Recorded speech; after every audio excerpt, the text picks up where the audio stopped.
Hi babes, welcome back to the Chase Life with Kelly show. I am your host, Kelly Chase. All right, we're gonna pick up where we left off from last week.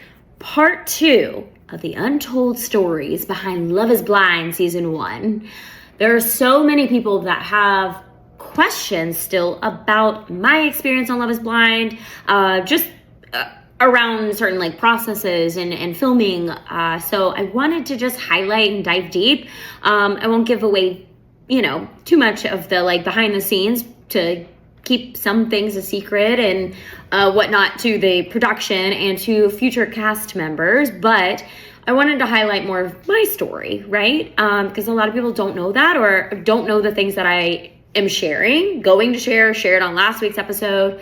And I just feel compelled and called since it was Love is Blind Season 1 5-year anniversary last week. I'm actually recording this on Valentine's Day, so I hope everyone had a beautiful Valentine's Day. I hope that you have taken the last week to really hone into yourself, even, whether you are single or in a relationship or married or dating or whatever the case may be, or completely brokenhearted right now.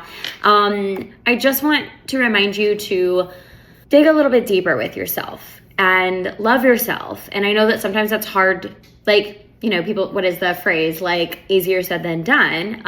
Because I know that there's a lot of angst and built up anger and frustration and disappointment and sadness and depression and all of that, due to big T and little t traumas that a lot of people carry with them. But I promise at the end of the day, God wants you here. And there's so much more to life. Even in the darkest of times, there's still a little sliver of hope. And I want you to lean into that sliver of hope every single day to get you out of bed, to move the needle forward for you. I was listening to my mentor, Madison, and her dad passed away on Valentine's Day last year. He took his own life. I was listening to one of her new modules yesterday, and she said that I think she had read something of a journal entry, a diary entry from her father at some point, since he's been passed. And it was saying something like, God, show me the way, what's if there's any hope or anything, please show me the way. And what's left kind of thing. What is left? It was something along those lines, and that was obviously just not even verbatim.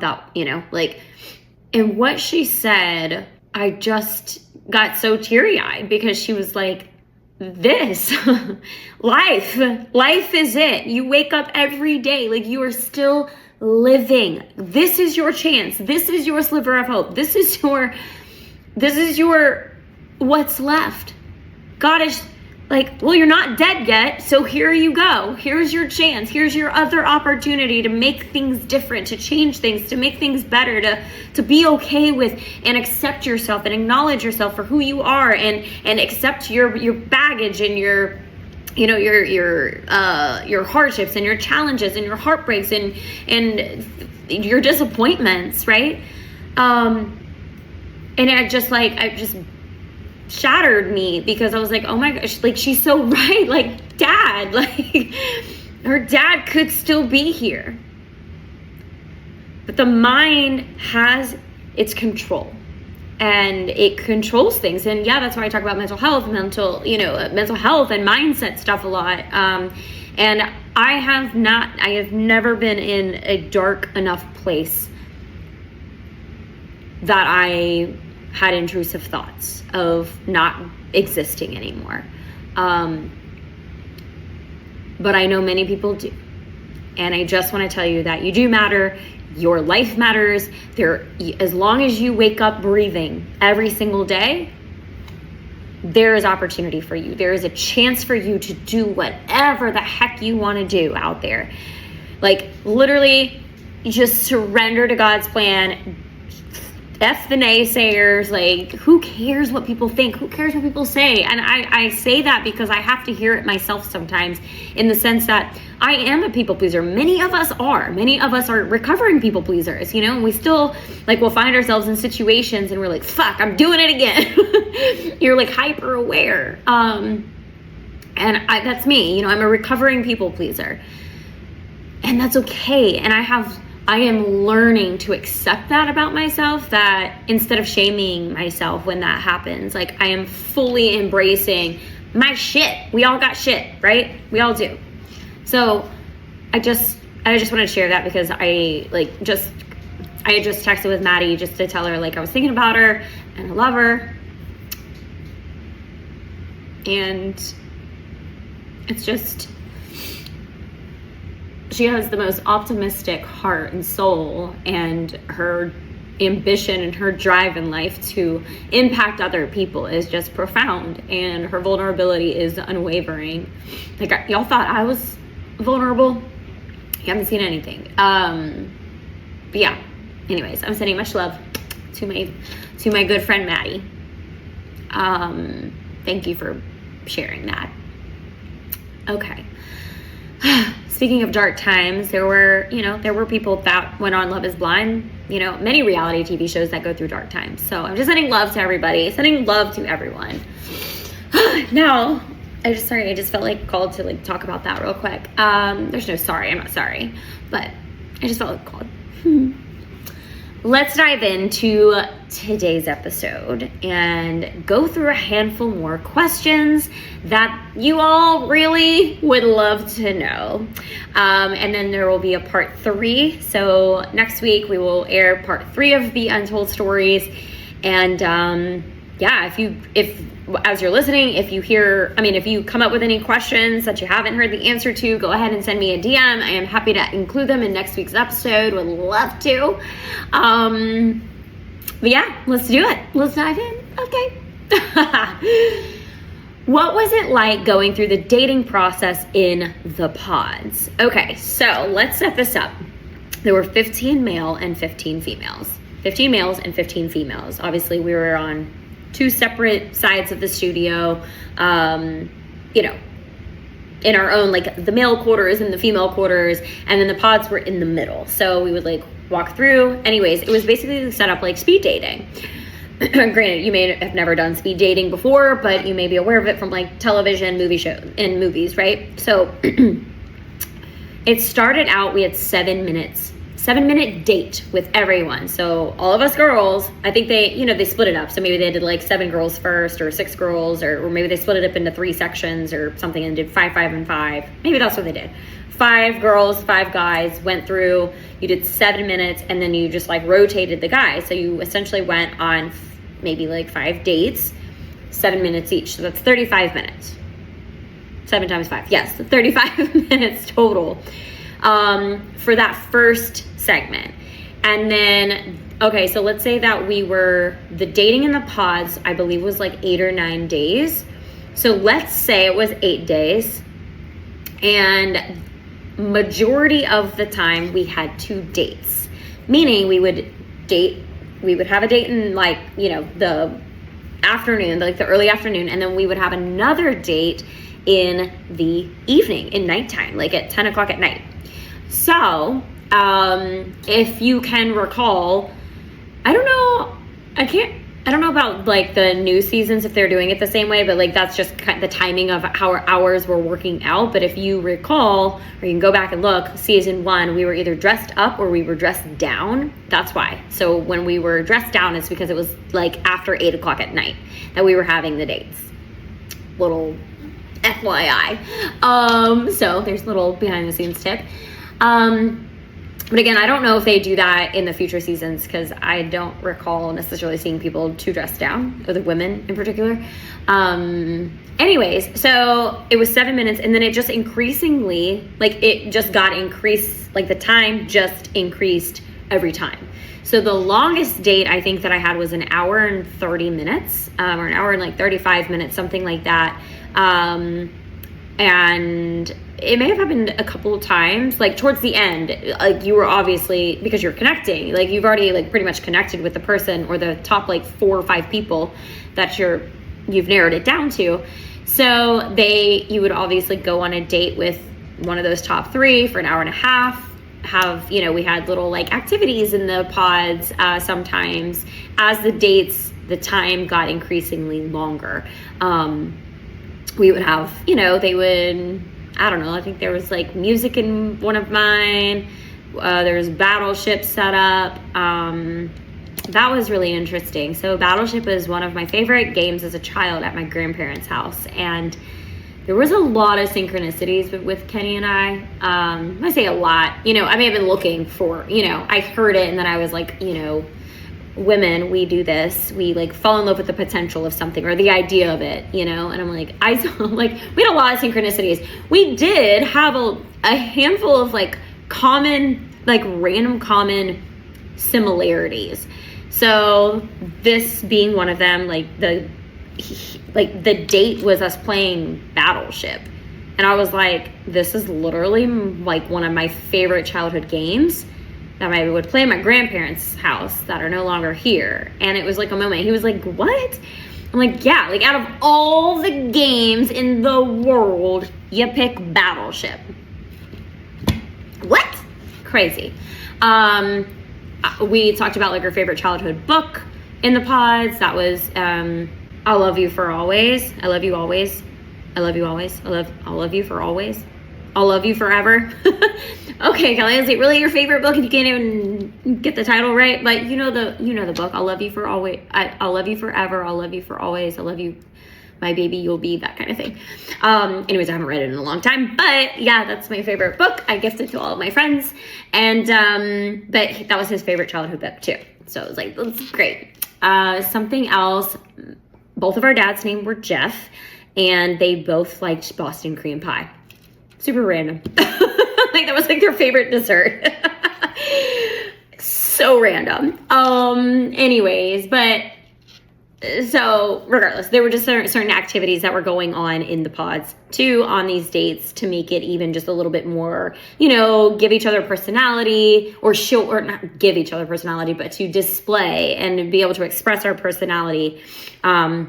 So that was really cool. But anyway, so it was like 7 minutes, and it maybe was like 12 minutes or 15 minutes, then like 22 minutes, then like 32 minutes, 45 minutes, an hour, 75 minutes, things like that. And so it just increasingly got bigger. There were times though that I think towards the end, I was put in a pod with some guy that I was like, why did you put him in the pod? Like, I can't sit here for 45 minutes and talk to this man. I am not connecting with him. I don't remember who it was, and it's irrelevant to what I'm saying, but I was like, I don't care. Like, we have nothing in common. But I think that they had just like narrowed it down so much. I mean, that we had narrowed it down so much. And like after my top 3, it was just like, they were just like picking at random. They just had to fill a space basically. So they just kind of did that. But anyways, yeah, that's how the dating process was in the pods. We did after every date or at the end of every day, we would, kind of rate the men and like, and sometimes it moved. I would say Kenny held strong at number 1 majority of the time. I think he may have got bumped to number 2 after, like I said in last episode, I did connect also with Damian and Westley, and I feel like I may have bumped him down to number 2 and put, I think, Damian in number 1 at some point. And then I switched it back to Kenny like the next day or something. We had a date and I was just like, oh my God, it was so good. But otherwise, I think Kenny was pretty much at the top always. So it was really interesting how it happened. Okay. We kind of addressed this. Is there someone you liked more than Kenny, but you ultimately settled on Kenny? No, there wasn't. Like I said, I had Damian and Westley as my, number 2 and number 3. I did connect with them. And at the end of the day, my connection with Kenny was still the strongest. So we went with him. The emotion you displayed when first seeing Kenny, was that real? Okay. I feel like I have to go back and watch this episode. But let me tell you this. So I was saying my story was a little different. my story was a little different. This sounds familiar again. Vanessa and my stage production, my production assistant, Callum, they bring me to the room. If you're in the camera room, it's like all the, it's the red carpet, and then the on either end, it's the doors that do the reveal, right? And so the guy's on one side, the girl is on the other side. So they bring me to the room on my side. The rings are in there. Like if I wanted to get a ring for Kenny to wear, like as an engagement ring, I don't think I did, because I was like, that's kind of weird. I don't think guys wear engagement rings, but maybe they do. Or I'm sure there are men that wear engagement rings. I just am not privy to that idea, I guess. So I was like, no, I don't need that. So they get me ready. They had me mic'd up and everything, and they have me in front of the door, and I am shaking. I am 100% shaking. Like I don't know if these certain body parts could shake before, like my toes, my finger, like everything was shaking. I would, when you were cold from the inside out and your whole body is like trembling, that's how it felt. I was so nervous because I was like, what if I don't like him? Like I don't have Botox, y'all would be able to see my expression that I am not interested. Like, I don't think that I could put on a fake face and just be like, hi. Maybe, I don't know. So I was just so nervous. So anyways, I'm standing there. It felt like 10 minutes was going by. It wasn't. All of a sudden, I heard someone, like they told me, they were like, the next thing that you'll see is like the door in front of you open. And I was like, okay. And I'm waiting. And all of a sudden I hear like the door behind me open. And I turn around and it was Callan and Vanessa. And they were like, we are so sorry. They're having a technical difficulty. The camera crew is having a technical difficulty. And I was like, oh my God. Okay. And they're like, so you can just relax for a minute. Probably take like 20 minutes or something. We'll get you back up. So I was like, okay. So then it happened again. I mean,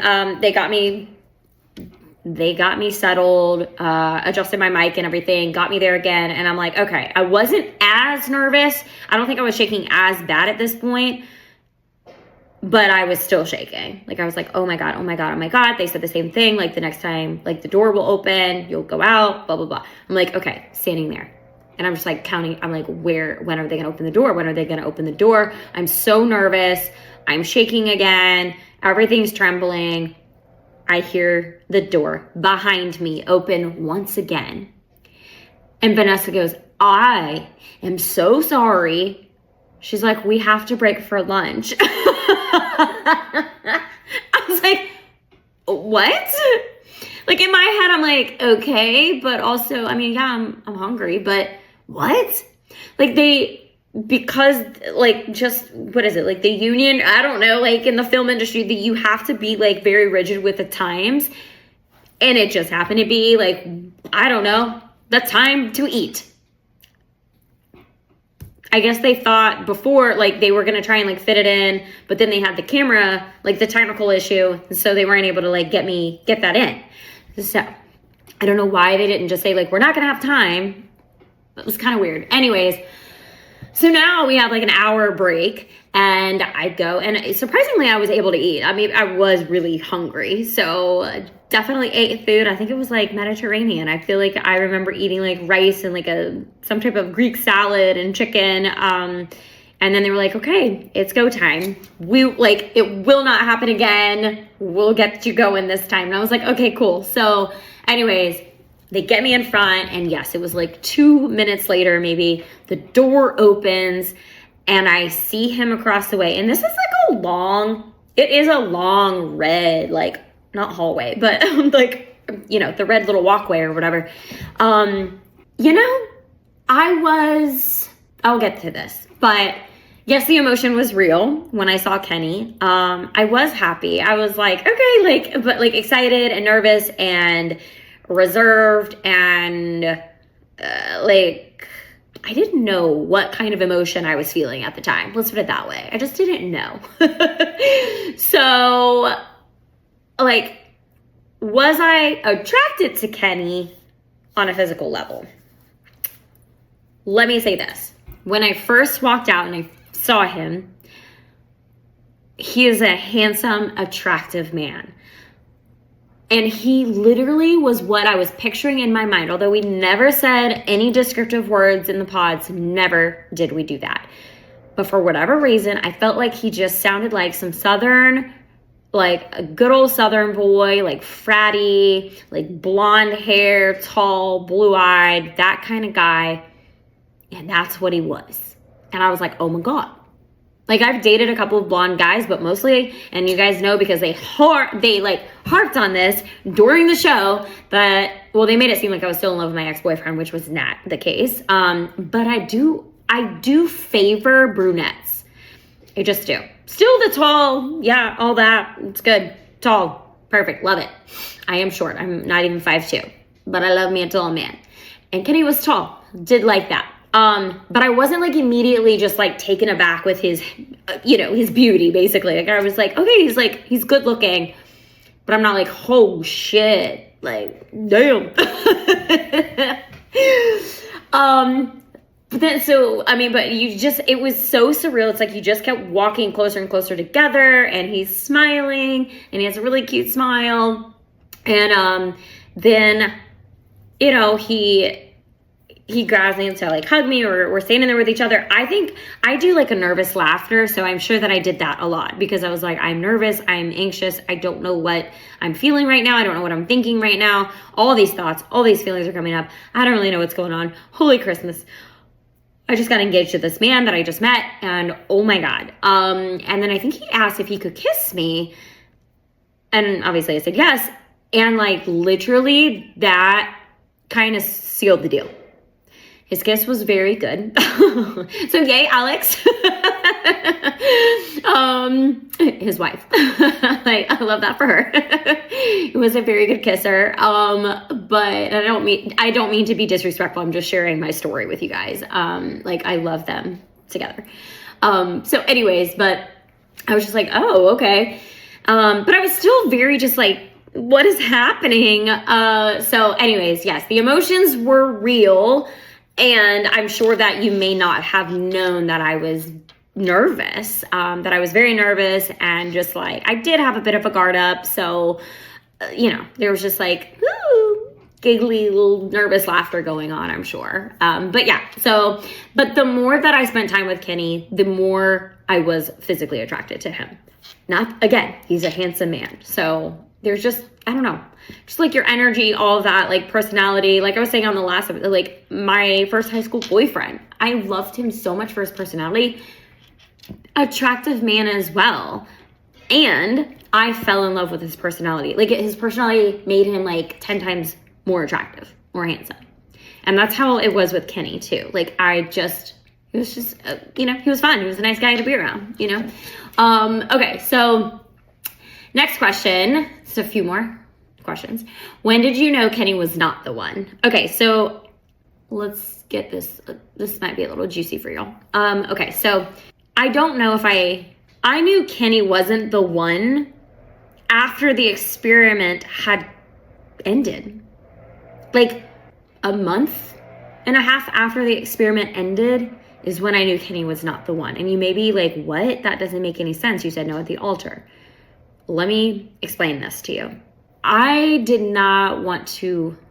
was afraid, and I did not want to marry Kenny throughout that process. My head and my heart were not connecting the entire time. Like I was like, this feels right. Like he checks off all the boxes, but like also it doesn't feel right.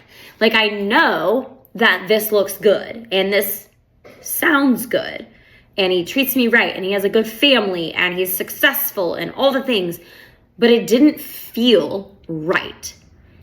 And also I felt like maybe, in hindsight, I don't think at the time I was hyper aware of this, or maybe I did, but I didn't want to like speak the truth and say it out loud. But I think I was like afraid, like, wait a second, I could marry this man and this could be the end. Like, I don't know if I believed in divorce. Like I don't think that I like really was okay with divorce at the time, the concept of divorce. So I was like, if I screw this up, I'm going to screw this up. Like, and then I'm going to have to get divorced and I'm against that. And then I'll be shamed. Like there's a lot of shame and there's a lot of guilt and disappointment and embarrassment. And like, would I really want to go through all that? Like, these are thoughts that were running rampant through my mind. And I was like, like it'd just be easier for me to like say no. But also Kenny and I did have a conversation, and he was not wanting to get married this way either. You know, it was like a part of that, like I was like, this is so unconventional, so non-traditional. Like, not that we have to be conventional and we don't have to be traditional, but it just felt like a no. Like everything, like my mom wasn't there to try on wedding dresses with me. I didn't have like all of my close friends be a part of my wedding. I didn't have a bridal shower, and I just, all the things that, you know, and later on, of course, you know, production, they were like, that doesn't matter. People elope all the time and they have like successful 50-year marriages. And I'm like, you're right. Well then, and I'll get to that later, but you know, it's just, everything just wasn't, it just wasn't there. Like something wasn't. And I think it was fear. It was fear driven. But also I was like, okay, well, this guy doesn't really want to get married like this either. So we're on the same page. That's good. That's a really good thing. But when I say that it was like a month after, was because 2 days or 3 days before our wedding, I called Kenny, and it was after an interview. And I was like, are you sure you don't want to get married? And he goes, yes, Kelly, I'm sure. And in my head, I'm like, maybe he's just a people pleaser, and he's just telling me what he thinks I want to hear. But this is actually crushing him, and it's devastating him. And he actually does want to get married now. And so I asked him like 4 more times. I'm like, but are you sure? And he's like, yes, I'm sure. And I said it again. And he was like, I'm fucking sure. Like, we're not fucking getting married. I was like, okay, but are you sure? Are you just saying that? Like, he was like, Kelly, we are not getting married. And I'm like, okay. Got it. But in my head, also, we had talked about dating. So I was like, well, maybe like we'll continue to date. And we ended things the day after filming, or the last day of filming, I guess. We ended things. He ended things. He ended things with me the day after filming. And completely, it felt like a rug had been pulled out from underneath my feet. I didn't feel like I got the closure that I needed at the time, because we literally had like 5 minutes in my car between my interview and his interview. And he was just like, yeah, like, I know we were supposed to get together, like our families were supposed to do Thanksgiving together, but I think I just need to like take a breather from all of this. And, you know, I'm just over all of this. And unfortunately, you are a part of all of this. I will like never forget that. And I just kept looking at him like I didn't know. It's almost as if it was a dream. Like I didn't know, like, was that really happening? Did he really just tell me he needed a break? Like, huh? What? And I was like, okay. And then he goes to give me a hug when he was getting out of the car. And he had been, this man had been telling me he loved me. He had been giving me kisses, like, and then he gives me this like hug where he turned his cheek, like his face away from me when he hugged me. And I was like the rejection that I felt in that moment was so strong, but I was so confused. And so he gets out of the car and he kind of leans down, you know, one arm propped up on the door and like his head poked back in the car. And he goes, we'll talk. And I go, okay. That was it. He closed the door and didn't see him again for months. I did send him a letter, which some of y'all may know about, some of y'all may not know about, so here we go. I sent him a letter, and because I was heartbroken, I felt so rejected, but also like I was loving the man that I was getting to know, and for him to just be like, oh, like, I don't know. I feel like women can compartmentalize a little bit better than men sometimes, but maybe not. Like I was like, okay, I had an experience with the show, but I also had an experience with this man. And for that, I was like, the show is over. Let's keep dating. Like we're having fun together, all the things, and see where it goes. And it didn't happen like that, of course. But he compartmentalized, like he included me in all of it, and he was just done. So I sent him a letter, and not like I'm in love with you, like want to be with you. It was just like, I want to give this a fair chance. You know, now that we're out of it, I was falling for the man that I was getting to know. And I really would like to like try to make this work. He never wrote back. He never he never even reached out, whatever. So I think we saw each other. It was very surface level conversation a few months later, and it just felt so icky, because I was like, you literally were like, we were so intimate with each other, like emotional connection, like vulnerable. Like I told him things that, I mean, granted, now I have told many of y'all on the podcast, even on social media, but even some other things I talked about and that no one really knows about. And he held space for me, and he, was, so it just hurt. So when there was a surface level conversation, like, hey, how you doing? How's your mom? How's your dad? Like, good. How's life? How's work? Blah, blah, blah. Okay, let's move on. Like, he was just done, and it hurt. And I hope you can resonate. Like, I hope any woman listening to this or man, like, can listen to this and they can resonate and be like, God, yeah, I've been there before. It fucking hurts. It sucks. And I worked with a mindset coach about a month and a half. And this is why I say it was about a month afterwards when I realized that he was not the one. Although it still hurt for like months after, right? Like it was hard. But I started working with this business and mindset coach, and I obviously had to tell her about the show because I was getting very vulnerable with her. And I said and she asked me, is the pain that you're feeling coming from the fact that you are in love with this man, or is it the pain of rejection? And I sat there and I said, rejection. And that was it. She healed a part of me that day. And although, again, when I would see him, or like I saw stuff on social media, like it would trigger me and activate me, and like I'd get all up in my feels and everything, like I wasn't healed, but a part of me healed that day. Like I had so much awareness, and I was like, whoa, you're right. I'm not in love with this man. Like I'm not. He's a great man, but I'm not in love with him, and we're not for each other. Or maybe not right now, at the time, not now. But, I was just like, wow, okay. Like this pain is just coming from rejection. Like rejection freaking sucks. Rejection hurts. It is painful to not be chosen, to not be loved, to not be wanted by someone, especially someone you just shared the most intimate conversations with, most intimate moments and memories and experiences with. Whew, that is tough. That is tough. But then rejection becomes redirection. And that was kind of the mantra I had to live by. So long story short, a month later, I realized it was rejection. I was not in love with him, and I could start to heal those wounds and move forward. That's the skinny on all of that.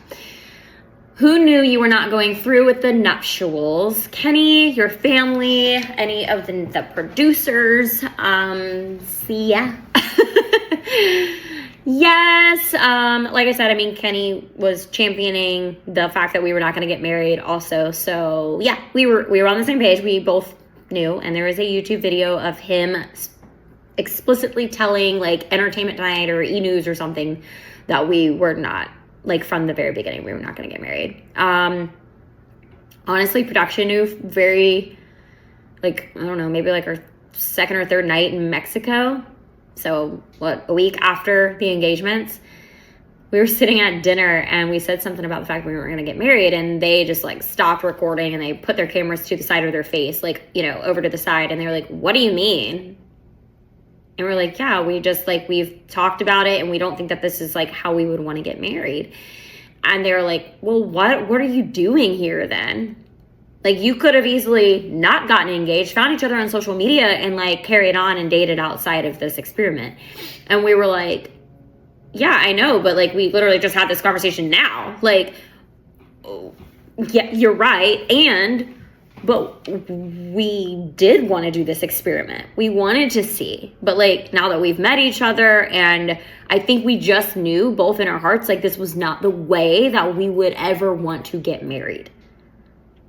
I think, maybe there is a lot of like traditional things that both of us really valued and wanted those things to be a part of our wedding and our marriage and our story and everything. The all of it. So yeah, they knew. But they did tell us, they were like, well, things could change. So we're going to keep on rocking. And I was like, absolutely. So here's another little thing. Like I said, 2 or 3 days before we were supposed to get married, I asked, or if are you sure you don't want to get married? It's because in my mind, I was like, he checks all the boxes. Why wouldn't I marry him? And so I was in a space of like, had Kenny said, honestly, I think I do love you and I do want to get married, I think I would have said yes. Based on that. Like, based on how I was feeling, because it was literally, the production was right. They were like, every week there may be a change every week. Like, you could you're falling in love with the person, or you start to fall out of love with the person, things like that. So my feelings were intensifying week after week with him. He was like my best friend for 7 weeks, right? Like, it was fun. We had a great relationship. I felt like we communicated well. There was a lot of good things about us. So yeah. So it was just interesting. It was just interesting. There are no regrets. Like I said, I share these stories because, to be honest and transparent of how it was during the time, but I am not in love with the man. I have not been in love with the man.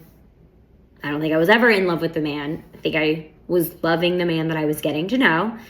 And that was that. And it was an experience and a part of my story. And that's it. And that is it. And I'm so happy for him. Okay, a couple more questions and then we'll wrap it up. If Kenny knew you were going to say no prior to you informing him at the altar, why did he appear so angry when Netflix attempted to interview him afterwards? Great question. This is a great question. Okay, yes, so we get done with the whole wedding things. I leave the altar. I think my sister walks me down or out of the room. And then he addresses the audience, thanking everyone for coming and everything. And then they pan over to him in his little groom's quarters, and he just looks pissed. He's like, get out of my face. I don't want to talk about it. I don't want to talk, whatever. He was mad at camera. He was literally mad at production because they wouldn't leave him alone. He was like, okay, you guys got what you needed. We're fucking done here. We got the wedding out of the way. We're fucking done. Get out of my face now. And that was a true testament.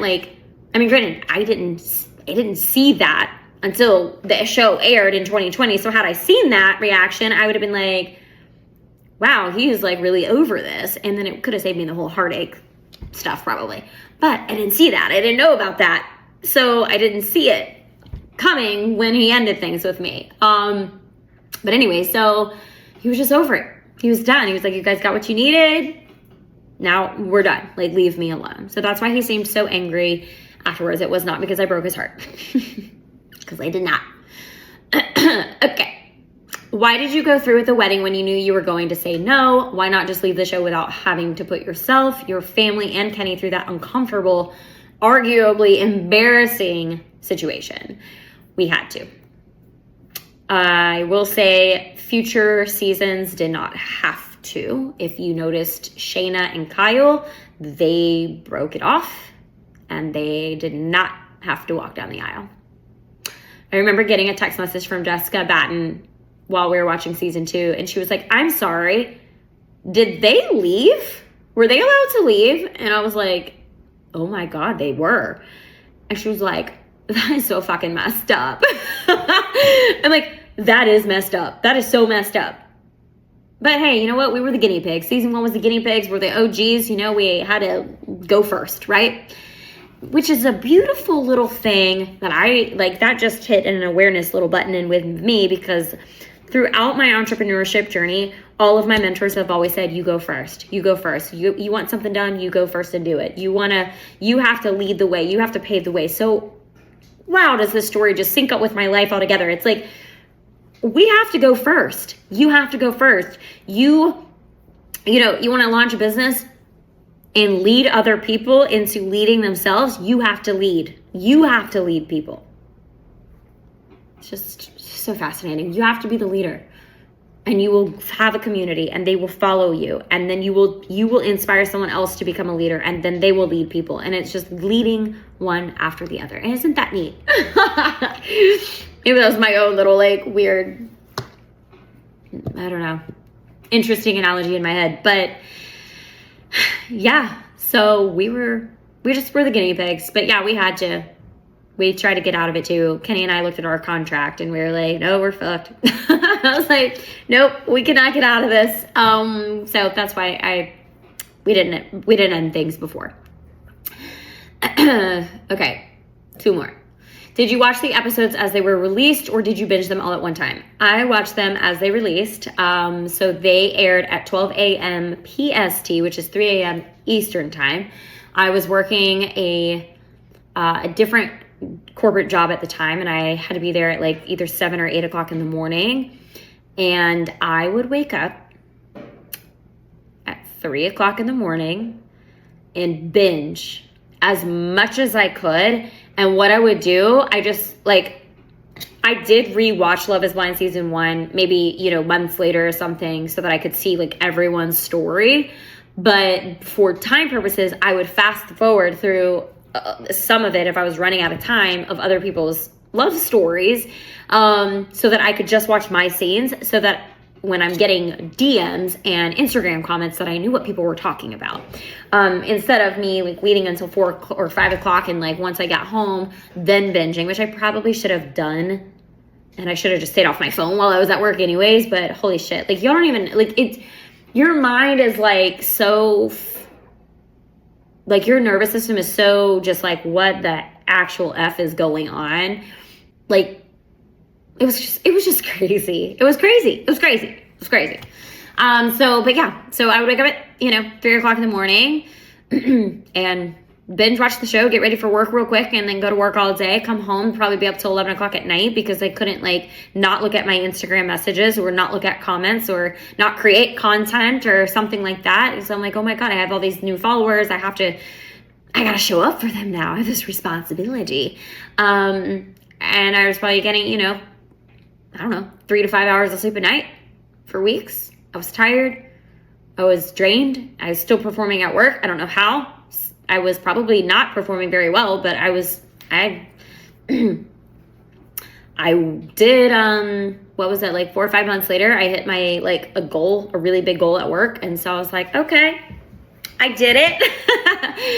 I probably coasted a little bit more after that. Cause I was like, I cannot show up and do this. It can't work like this. I was so stressed out. I was so stressed out and so burnt out, but yeah, so I did. I binged them all. I mean, I binged like as they were released, there was 3 episodes that aired, I binged them. And then the next week, obviously another set of episodes. So no, I didn't binge them all at one time. Last question. Were there any moments or scenes which you felt portrayed you unfairly? Was there anything Netflix showed which you thought was inaccurate or incomplete? Okay, I'm actually gonna save that question to next week. I'm gonna leave you on a cliffhanger. Whoop, whoop, whoop. That one, there are some stories that is gonna take longer than the time that I have right now. So I am going to wrap this up. Definitely thank y'all so much for tuning in. Thank you so much for being a supporter of Love is Blind. Check out Love is Blind season 8, support that crew. Remember, what you see on TV is not the full story, so don't be a troll and a meanie. I would hope and expect that anyone that listens to the Chase Life with Kelly podcast is not a hateful or negative Nancy and not a troll. So please just be kind out there. And I will see you guys next week. I love you all so much. And hope you had a great Valentine's Day. Mwah! Love you. Bye.